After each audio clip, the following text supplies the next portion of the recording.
Hi guys, it's Jacob. So I just recorded this video and realized it went way too long, and that's because I had trouble showing the palette that I bought, but then I kind of figured out how to do it.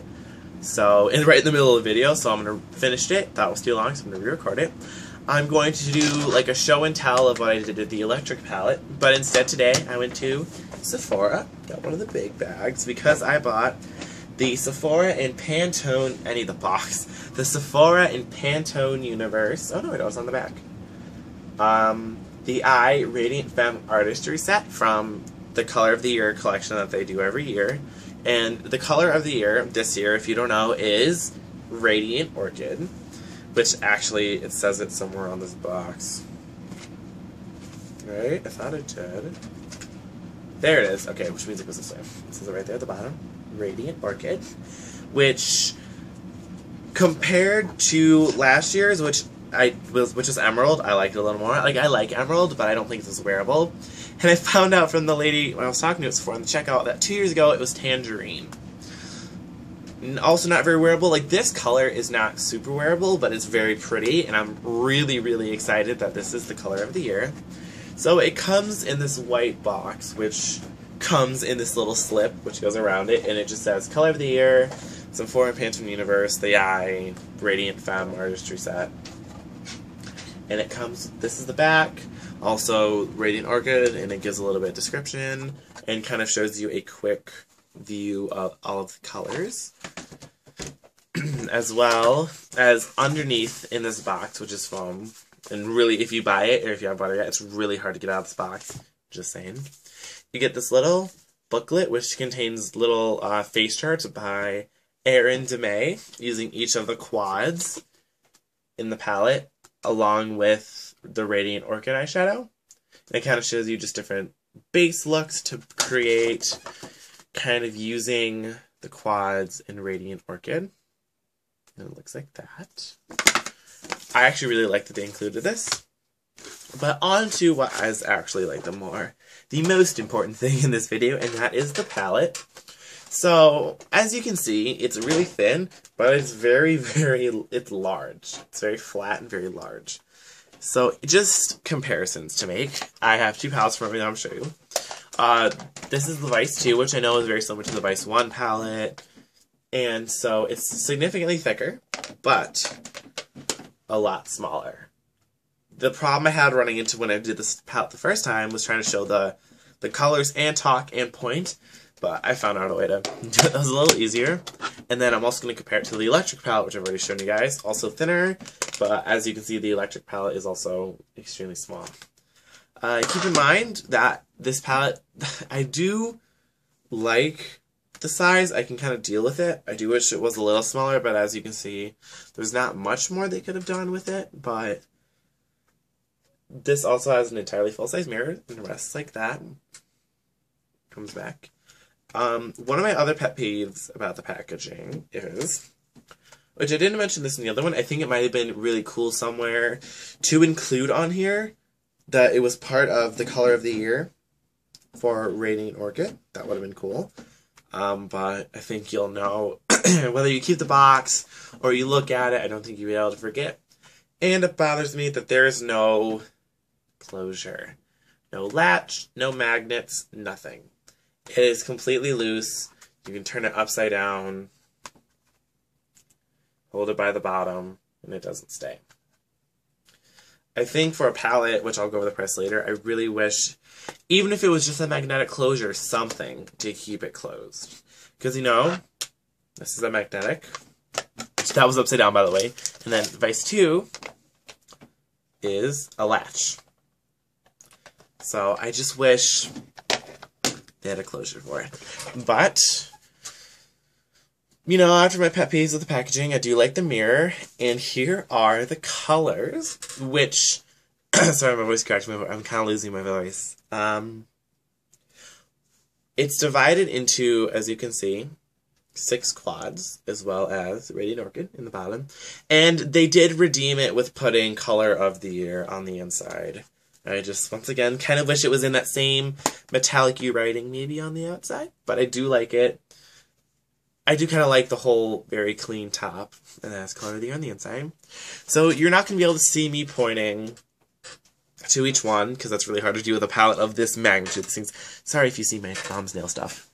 So what I'm going to do is I'm just going to explain to you now that I'm going to go from left to right for each quad, and then for the actual shadows, I'll go top left, then top right, then bottom left, then bottom right.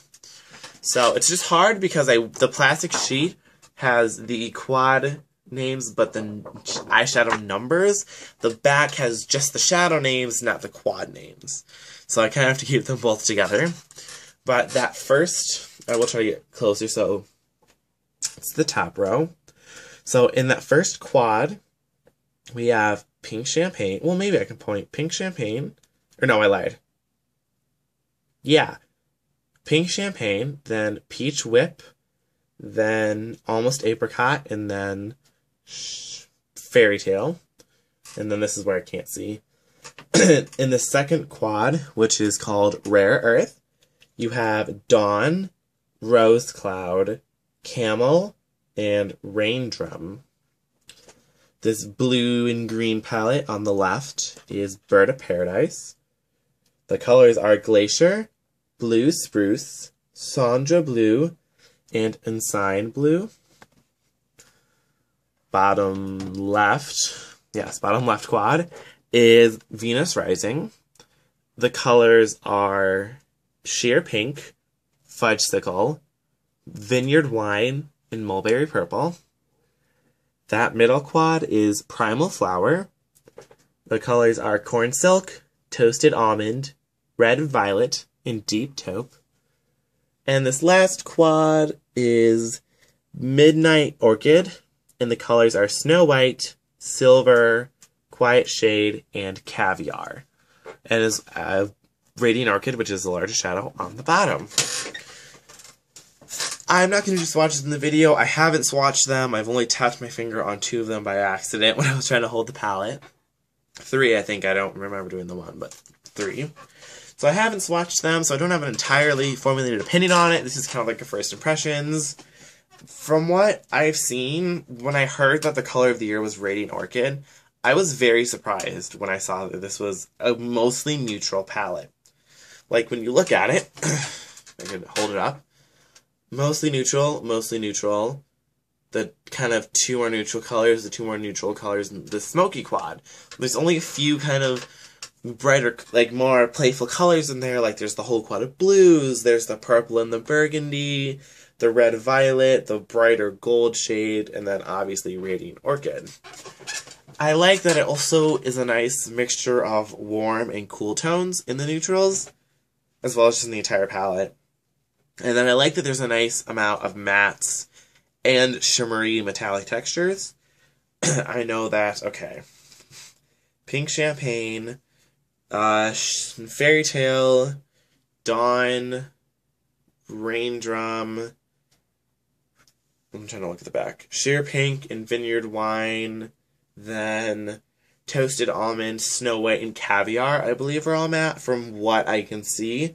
The rest are shimmery or have shimmer in them, or like Pink Champagne is. It's more, appears to be more satin or metallic-y.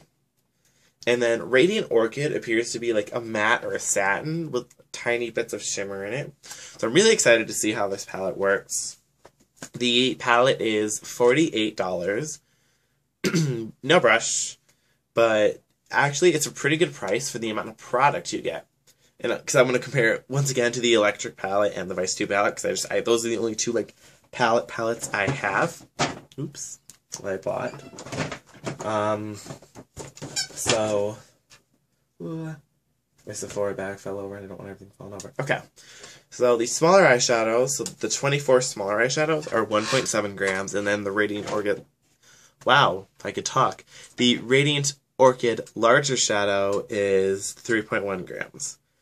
$48, 25 eyeshadows comes out to be a little bit less than $2. Actually, if you're just doing the small ones, it is $2 an eyeshadow, plus the Radiant Orchid, if you do look at it that way. or total, they're each a little bit less than $2 in eyeshadow. When you look at the electric palette, while this is a pressed pigment palette, you do get the dual-ended brush. The pressed pigments, there's 10 of them. It's 1.2 grams. This is $49 as well. Then the Vice 2 palette was $59. It comes with 20 eyeshadows, each at 0.8 grams, but it as well came with a dual-ended brush. So keep that in mind when you're buying this, if you think it's worth it. I think it is. I think the color selection is pretty good. From what I've seen, the textures appear to be fairly good. There's a couple dry, sorry, there's a couple drier shades, but nothing that I can't work with, I don't think. But one of the main reasons I got it is, when it comes to neutral eyeshadows, I have like a few Ulta quads that like the quality's kind of spotty. They're not bad, but they're not like beautiful. They're all really shimmery. They're actually all shimmers. And then when it comes to the Vice 2 palette, I've got this entire bottom row. The problem is, she has a peachy, I'm doing my friend's prom makeup tomorrow, and she has a very, if this gets uploaded on Friday, which I hope it does, if it'll be late on Friday, she is wearing a peach dress, like a peachy pink corally dress. So looking at the Vice palette, that knocks out Derailed, Rewind, and Ambush. They're all a little bit cooler toned. So that leaves Radar, Dope, Toxic, and maybe Habit, which are a shimmering taupe, highlight, or shimmering like copper, a warmer brown, and then a matte skin toned color. Not that I couldn't use the cooler tone, but she also, like, my color eyes, she has extremely pale blue eyes. And I know that warmer tones, like more orangey browns, look really good to make blue eyes pop. So I thought, looking at this, is a mostly neutral palette. And it has shades like almost apricot, and it's got, this is a little bit more kind of tanny. You've got these two right here, which are a little bit warmer toned. You've got this one, which is a little bit warmer toned. This is a pretty neutrally, almost cool toned, but it's very dark brown, so I could use it as great crease definition. These two shades are slightly warmer. There's gold, the pink. This whole quad's pretty warm up here, actually, minus the pink. So I just wanted that ability to use both warm and cool tones and maybe incorporate a little bit of color. Like with the blues, I can show you like that very pale blue, in case I wanted to maybe kind of do the complementary color to the more orangey peachy color. So that's why I got this. This is limited edition. You can only purchase, oh dang it, I'm getting to the same length because I ramble, I'm sorry. You can only purchase it at, from what I can tell, online and separate Sephora stores. So that means standalone Sephora stores. Ones that are in JCPenney don't carry Pantone Universe. I found that out when I went there. One opened up my mall, and he said they don't, the standalones don't, I asked him about the color of the year stuff, and he's like, with Pantone? And I was like, yeah, he says the standalone, or the ones in JCPenney don't carry Pantone Universe. So keep that in mind, but if you are interested in anything else from the color of the year line this year, there is a nail trio, a lip gloss trio, 2 lipsticks, a brush set, and a blush palette, which I might get the blush palette, actually. It's got 3, I think it's 3 colors. 2 blushes and a highlighter, 2 highlighters and a blush, or a highlighter and a bronzer and a blush. I don't remember.